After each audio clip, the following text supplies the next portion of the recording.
Hey everyone! Being a parent is amazing, but let's be real, it can be tough to juggle everything, especially when it comes to our own finances. So today we're diving deep into credit repair for parents. Sounds like a great resource. It is. It's full of practical advice and strategies to help us level up our financial game. And that's important because we all know a good credit score can open doors for your family. Exactly. I love how the guide uses this analogy of credit being like a game. Oh yeah, how so?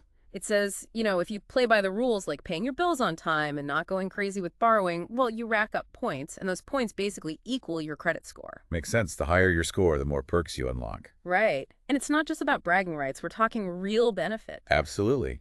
A good credit score can mean snagging lower interest rates on loans, which is huge when you're thinking about buying a car, a house, or even just managing those everyday expenses. The guide even mentions how it can affect things like insurance premiums and job opportunities. Wow, that's pretty incredible how much impact this one number can have. I know, it's wild. But, there are so many myths and misconceptions surrounding credit that can actually hold people back. Oh, totally. Like that old chestnut, that checking your credit report will hurt your score. Yeah, I've heard that one too.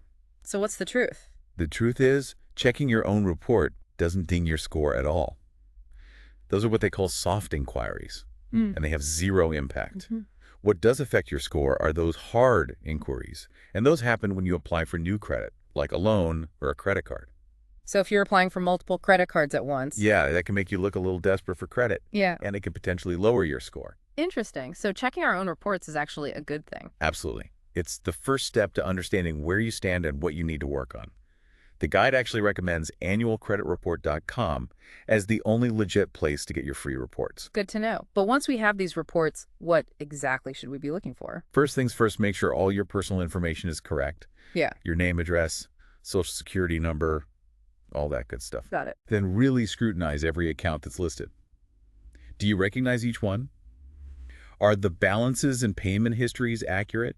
You'd be surprised how often errors pop up. Yeah, the guide actually shared some pretty crazy stories of people discovering mistakes that had been dragging their scores down for years. Oh, I bet.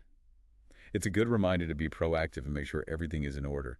Okay, so we find an error. What happens then? Don't worry, you have rights. The guide explains that you have the right to dispute any errors with the credit bureaus. You know those companies that collect all that credit data? So what if they're like, nah, we're good. What can we do then? Well, luckily, we have the Fair Credit Reporting Act on our side. It basically forces them to investigate and correct any inaccurate information. That's reassuring. So we're not totally powerless. Not at all. The guide even provides sample dispute letters to help you get started. Be specific, provide documentation, and don't be afraid to be persistent. It sounds like detective work, but definitely worth it. Exactly. It's all about taking control of your credit and making sure it accurately reflects your financial situation. Love that. So we've talked about fixing errors, but what about negotiating with creditors directly? Is that something the guide addresses? Definitely. If you're struggling to make payments, the guide suggests being proactive and reaching out to your creditors to explain your situation. So honesty is the best policy. Pretty much. Just be upfront about what's going on and be prepared to propose a solution, like a revised payment plan or maybe even a lower interest rate. So it's all about having open communication and working with your creditors, not against them. You got it. Creditors are often more willing to work with you if they see that you're genuinely trying to resolve the situation. That makes sense. So we've covered a lot of ground in this first part, understanding credit, those credit reports, and even tackling errors. But this is just the beginning. You said it. In the next part, we'll delve into strategies for actively improving your score and building those positive financial habits that can set you up for success. Okay, so we're back and ready to tackle part 2 of our credit repair journey. That's right. It's time to move beyond just fixing errors and start building those positive habits that can really boost your score. So where do we even begin? What's the first step? Well, the guide emphasizes that one of the most fundamental but powerful steps is consistently paying your bills on time. It sounds simple enough, but why is it such a big deal? Your payment history is like the cornerstone of your credit score. It shows lenders how reliable you are. Ah, so it's all about building trust. Exactly. When you pay on time, it demonstrates responsibility and makes you a less risky borrower in the eyes of lenders. Makes sense. So it's not just about avoiding those pesky late fees. It's about proving our trustworthiness. You got it. And to help you stay on track, the guide recommends creating a detailed budget. A budget. Huh. That sounds a little intimidating. It doesn't have to be. Think of it as a roadmap for your money. It helps you see where it's going and identify areas where you might be able to free up some cash for debt repayment. Okay, I can see how that would be helpful. Any other tips for staying on top of those bills? Automating payments whenever possible is a game changer. Set it up through your bank or credit card company, and you never have to worry about missing a due date. That's a huge relief. I'm all about anything that simplifies my life. The guide also mentioned using reminder tools like calendar apps or phone alerts. Yes, whatever works for you. The key is to find a system that helps you stay organized and avoid those damaging late payments. All right, so we're paying our bills on time. What's next on our credit improvement checklist? Let's talk about credit card balances. The guide stresses the importance of reducing those balances as much as possible. So the lower the balance, the better for our score. Exactly. It all comes down to something called credit utilization. Credit utilization, what's that? It's basically the ratio of your credit card balance to your credit limit. Ideally, you want to keep that ratio below 30%. So even if I'm making payments on time, carrying high balances can still hurt my score. That's right. It can make lenders think you're relying too heavily on credit, which can make them a little hesitant to lend you more. Got it. So how do we tackle this credit card debt monster? The guide highlights a really cool method called the debt snowball. Have you heard of it? Vaguely, but remind me how it works. It's pretty simple. You focus on paying off your smallest debt first while making minimum payments on all your other debts. Once that smallest debt is gone, you roll that payment amount onto the next smallest and so on, creating a snowball effect. I like that. It feels like you're gaining momentum as you go. Exactly. And the guide points out that those early wins can be super motivating and keep you going. It's like a psychological boost that helps you stay on track. Motivation is key for sure. So besides this debt snowball, are there any other strategies for paying down those balances? Creating a dedicated budget for debt repayment is crucial. Figure out how much you can realistically afford to put toward your debt each month and stick to it. So it's about making debt reduction a priority and not just hoping it magically disappears. You got it. Consistency is key. And speaking of credit, the guide also touches upon something called diversifying your credit mix. Now this is where I get a little confused.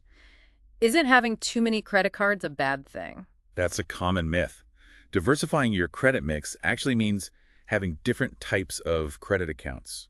Not just credit cards, but also things like installment loans, maybe a car loan, a personal loan, or even a mortgage if you own a home.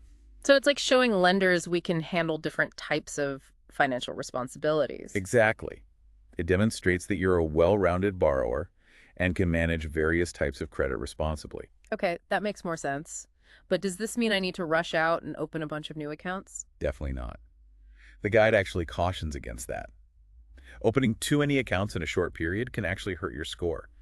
Remember those hard inquiries we talked about? Well, each application for new credit gets recorded on your report, and too many of those can make lenders wary. So slow and steady wins the race. Precisely. Focus on building a strong payment history on your existing accounts, and then consider strategically adding new types of credit over time. Got it. It's a marathon, not a sprint. Exactly. And remember, consistent, responsible choices over time. That's the key to building good credit. But, we've talked a lot about the nitty-gritty of credit scores. Yeah, we have. What else is there? Well, the guide also dives into something even bigger.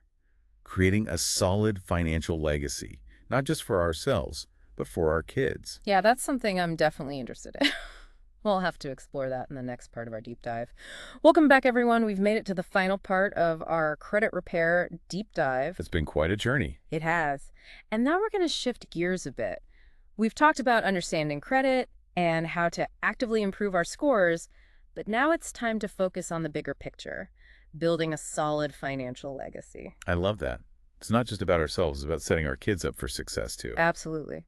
And this guide does a great job of outlining some long-term financial strategies that can help us do just that. Right, like planning for those major links expenses that can really sneak up on you. You mean like college tuition or saving for a down payment on a house? Exactly. Those are big-ticket items that can significantly impact your finances and ultimately your credit if you're not prepared. So the guide recommends thinking about these expenses early on, even if our kids are still young. The earlier, the better. It gives you more time to save and explore different options. So for college, are we talking about things like 529 savings plans or custodial accounts? I'm still trying to wrap my head around all that. Those are definitely great options to consider. And for housing, the guide stresses the importance of factoring in all the costs, not just the mortgage payment. No, right. property tax insurance, those can really add up. They do. And don't forget about potential maintenance costs. It's always wise to have a little cushion for those unexpected repairs. Makes sense. And of course, we can't forget about our own retirement. It seems so far off right now. But I know it's important to start planning early. Absolutely. Even small contributions can make a huge difference over time, thanks to the magic of compound interest. Okay, so that covers the big planned expenses. But what about those unexpected curveballs life throws at us? Ah, yes, the dreaded what ifs. That's where building a solid emergency fund comes in. The guide talks a lot about that. Why is it so important? Think of it as your financial safety net, a buffer to protect you from having to rely on credit cards or high-interest loans when something unexpected happens. Okay, I'm starting to see the value in that. So how much should we aim to have in this emergency fund? The guide recommends setting aside 3 to 6 months worth of living expenses. Wow, that sounds like a lot. I know it can seem daunting, but even starting small and gradually building up your savings can make a big difference. The key is to have that money readily available in a safe and accessible account. So if you face a job loss or a medical emergency, you've got a cushion to fall back on without derailing your financial progress. It definitely gives you peace of mind knowing you're prepared no matter what life throws your way. Exactly. And it can help prevent those financial setbacks from impacting your credit score. But building a strong financial future isn't just about our own habits.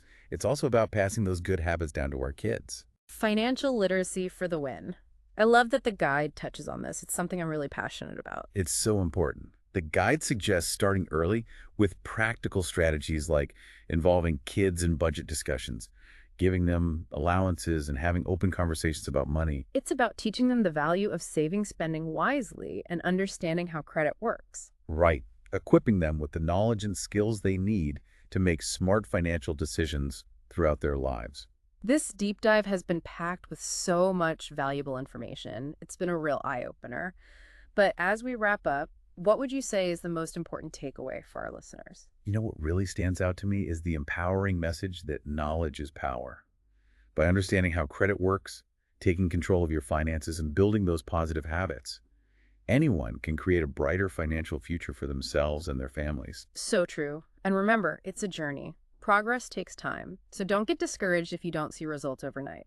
Celebrate the small wins and keep moving forward. Every step you take is a step in the right direction. Well said. And I'll add one more thing. Don't be afraid to ask for help if you need it. There are so many resources available to guide you along the way. Absolutely. And we'll be sure to share some of those resources in the show notes. This deep dive has given us so much to think about and act on. It's all about taking that first step, whether it's checking your credit report, creating a budget, or having a money conversation with your kids. Remember, every journey starts with a single step, and we're here to support you every step of the way.